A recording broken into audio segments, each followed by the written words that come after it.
I know I look like a giant standing next to this tiny little bike, but before you laugh at me, at least give me an opportunity to explain why it's me testing Yamaha's Grizzly 300 today. I know I seem like the least likely candidate of our whole crew to do this test, because of the three of us, I'm the biggest, both in height and weight. So why put the big guy on the little bike? It's like a fat guy in a little coat. It just doesn't work. The reason you're hearing from me today is because I have the most experience conveying information from other riders to you, our viewers. We've had a number of appropriately sized pilots give the 300 Grizz a whirl. Now it's time for me to put all that information together. The 300 is probably the least grizzliest Grizzly in the Yamaha lineup. It doesn't look mean nor intimidating. Doesn't wake up with a gnarly growl when you hit the start button, and, simply put, it ain't big. I have a young daughter, so this next analogy is at least going to make a lot of sense to me. If you think about it, the Grizzly 550 and the Grizzly 700 are like Mama and Papa Bear. The Grizzly 300 is like Baby Bear. Basically what I'm saying is the little Grizz fits perfectly at the smaller end of Yamaha's lineup. Our skepticism is largely based on the fact that the Grizzly 300's liquid-cooled, single-cylinder, 287cc single overhead cam mill doesn't say Yamaha on it anywhere, which is very, very interesting. What this motor does have is more than adequate horsepower and torque to get a smaller or lighter rider anywhere they'd ever want to go.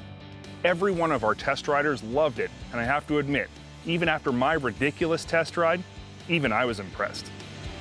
One thing it doesn't have is EFI, so you need to remember the choke when starting cold. But once you get the process down, this little thumper springs to life and is ready to go. Suspension-wise, the 300 has dual A-arms up front and a swing arm with solid axle in the rear that both provide 7.5 inches of travel. Now, generally speaking, we don't like solid axle ATVs, but they are the norm in this class, and to be perfectly honest, this one works as good as any other we've tested. Now, the 300 isn't very big to start with, so even smaller bumps appear much larger than they normally would. Obstacles look taller too, but because of its size, the Grizz can usually be maneuvered around anything it can't go over on the trail.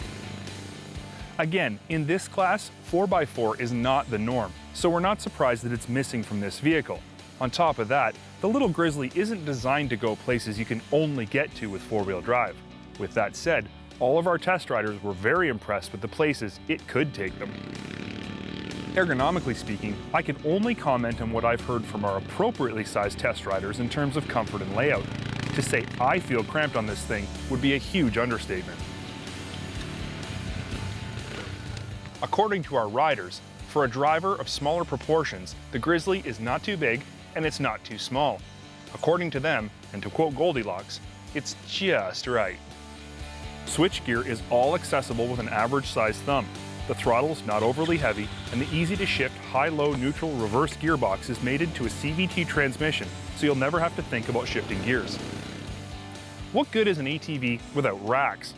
Sometimes as ATVs get smaller, the racks start to disappear, as if to say smaller riders don't have anything they need to take with them, but we all know that's just crazy talk.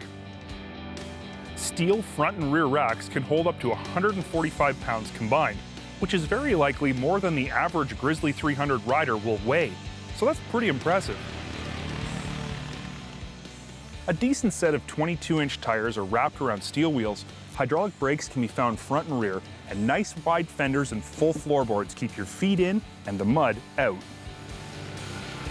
We only have two things we think could improve the Grizzly 300. First, EFI would make starting simpler and overall operation smoother. It might cost a bit more, but we feel it would be worth it. Secondly, we'd like to see Yamaha spec a porridge bowl holder on this thing, because when it comes time for Goldilocks to escape the bear's cabin, we're pretty sure a Grizzly 300 is going to be her ride of choice.